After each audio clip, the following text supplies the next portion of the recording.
उत्तम जानकर बोलतात, आपण थेट जाऊया।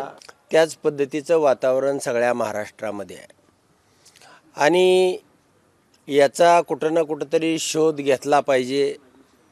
दिल्लीची निवडणूक आहे, या निवडणुकीच्या माध्यमामधून त्यांना दिल्लीमध्ये पकडायचं किंवा उद्या बिहार आणि इतर गोवा काय राज्याच्या निवडणुका आहेत त्यामध्ये पकडायचं।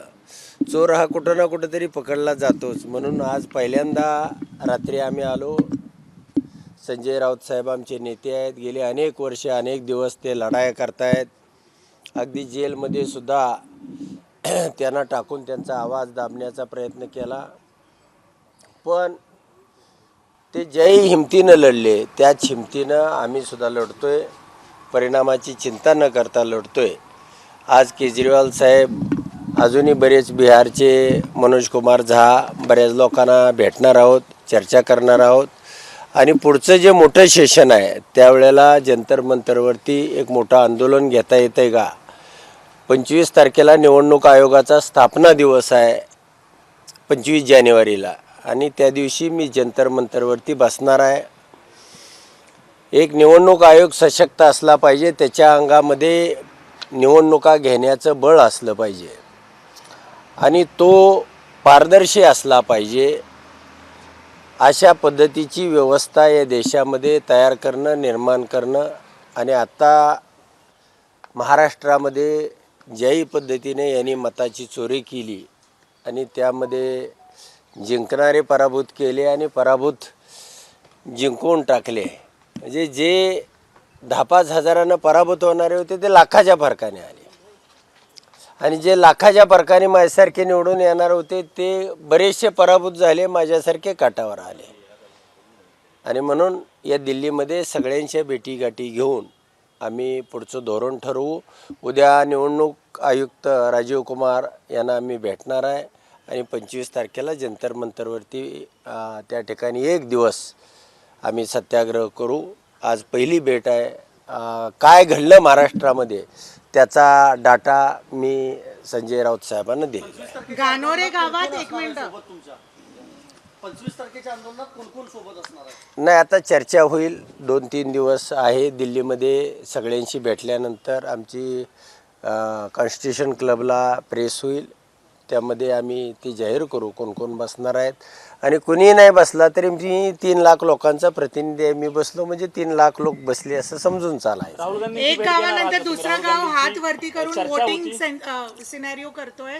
गानोरे गावात आता आपण हात वर करून वोटिंग झालंय, नेमकं त्याचे थोडे डिटेल्स जाणून काय झालेलं? नाही, दानोरे गावामध्ये त्या लोकांचा असा असंतोष होता की आमच्या गावामधून 50 मतं सुद्धा जायला नाही पाहिजे होती आणि जाणारी नाही।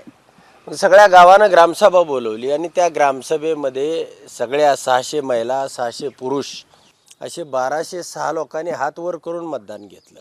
मला त्या ठिकाणी 900 मतदान दाखवण्यात आलं होतं। मग आमची 300 मतं या गावामधून गेली कशी, हा प्रश्न त्या गावकऱ्यांना होता, म्हणून त्यांनी ग्रामसभा घेऊन त्या ठिकाणी वोटिंग केलं। आणि असं सगळ्या गावामध्ये, महाराष्ट्रातल्या सगळ्या गावामध्ये, माझ्या तालुक्यामध्ये तर लोकांना हे असं झालं कसं, म्हणजे ते बॉम्ब फटल्यासारखा अवस्था आहे। म्हणूनच मी याचा शोध घेणं, त्याच्या मुळाशी म्हणजे मुळ्याच्याही खाली जाणं आणि या पुढच्या काळामध्ये कधी EVMच्या माध्यमातून भारतीय जनता पार्टीला मताची चोरी करू द्यायची नाही, हा वेढा उचललेला आहे आणि त्या पद्धतीचं काम चालू। राऊत सर आहे का या आंदोलनात तुमची भेट घेतली आहे आमदार जानकर यांनी? EVMचा घोटाळा करून निवडणुका जिंकणं हा राष्ट्रद्रोह आहे, संविधानाचे विरोधी आहे। आणि आम्ही सातत्यानं अनेक वर्ष EVM वरती आक्षेप घेतो आहोत, काही पुरावे देत आहोत, पण हा घोटाळा कशा पद्धतीनं झाला आहे होतोय आणि लोकांचा उद्रेक काय आहे हे भारताच्या नकाशावर राष्ट्रीय स्तरावर आणण्याचं काम उत्तमराव जानकर ज्या भागातून निवडून आले, माळशिरस मतदारसंघातून, आणि त्यातलं एक मरकडवाडी गाव आहे, त्या गावानं अख्ख्या जगाला दाखवलं की काय घडलं आहे महाराष्ट्रामध्ये, कशा प्रकारे भारतीय जनता पक्ष निवडणुका जिंकतो आहे, हे उत्तमराव जानकर आणि त्यांच्या मरकटवाडी गावाला दाखवल्यावरती त्या गावाच्या मागे आणि अशा लढणाऱ्यांच्या मागे उभं राहणं हे आमच्या सगळ्यांचं कर्तव्य आहे. ही लढाई जानकरांची एकट्याची नाही आहे ना, ही लढाई एखाद्या राजकीय पक्षाची पण नाही आहे, ही लढाई महाराष्ट्राची आहे, देशाची आहे. आणि लढाईला सुरुवात ही अशीच होते, लढाईला सुरुवात अशीच होते. जानकर दिल्लीमध्ये आलेले आहेत, महाराष्ट्रात लढत आहेत. फक्त मी त्यांना विनंती केली की पुढल्या अधिवेशन काळामध्ये आम्ही सगळे खासदार इथे एकत्र असू.